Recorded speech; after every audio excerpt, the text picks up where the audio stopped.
Alright, so in this video I'll show you how to fix Rockstar Social Club error in 2026. If you're getting login issues, connection errors, or the social club won't load, don't worry. We'll fix it step by step, so let's get started. First, restart your PC.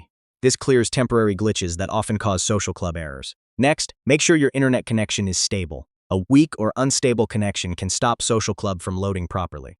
Now try opening the Rockstar Games Launcher again and make sure you're signed into your Rockstar Games account correctly. Sometimes logging out and logging back in fixes the issue. If it still doesn't work, close everything completely from Task Manager. End all Rockstar Games Launcher and Social Club processes, then reopen it. Next, run the launcher as administrator. Right-click it and select Run as Administrator to give full permissions. You should also clear the Social Club cache.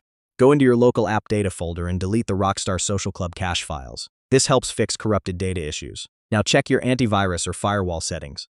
Sometimes they block Social Club from connecting, so allow it or temporarily disable protection to test.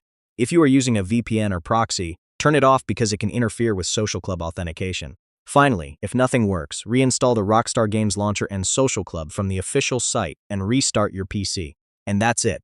One of these methods should fix your Social Club error and get everything working again. If this video helped you, make sure to hit like and subscribe for more easy gaming fixes like this. I'll see you in the next one.